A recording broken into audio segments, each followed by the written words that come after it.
We had lain thus in bed, chatting and napping at short intervals, and Queequeg now and then affectionately throwing his brown tattooed legs over mine, and then drawing them back. So entirely sociable and free and easy were we, when, at last, by reason of our confabulations, what little nappishness remained in us altogether departed, and we felt like getting up again, though daybreak was yet some way down the future. Yes, we became very wakeful, so much so that our recumbent position began to grow wearisome, and by little and little we found ourselves sitting up, the clothes well tucked around us, leaning against the headboard with our 4 knees drawn up close together, and our 2 noses bending over them, as if our knee-pans were warming pans. We felt very nice and snug, the more so since it was so chilly out of doors, indeed out of bedclothes too, seeing that there was no fire in the room, the more so, I say,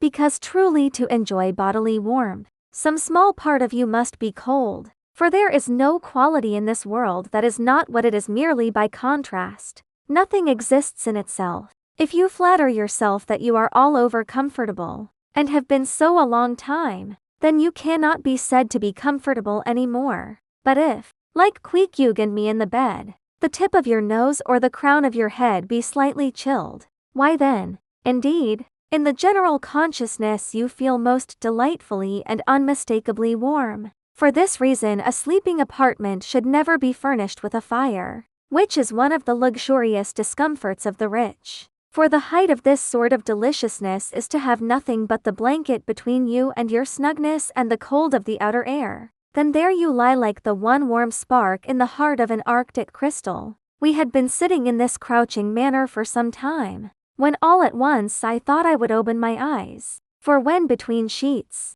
whether by day or by night, and whether asleep or awake, I have a way of always keeping my eyes shut, in order the more to concentrate the snugness of being in bed, because no man can ever feel his own identity aright except his eyes be closed, as if darkness were indeed the proper element of our essences, though light be more congenial to our clayey part. Upon opening my eyes then, and coming out of my own pleasant and self-created darkness into the imposed and coarse outer gloom of the unilluminated 12 o'clock at night, I experienced a disagreeable revulsion. Nor did I at all object to the hint from Queequeg that perhaps it were best to strike a light, seeing that we were so wide awake, and besides he felt a strong desire to have a few quiet puffs from his tomahawk. Be it said, that though I had felt such a strong repugnance to his smoking in the bed the night before, yet see how elastic our stiff prejudices grow when love once comes to bend them, for now I liked nothing better than to have Queequeg smoking by me,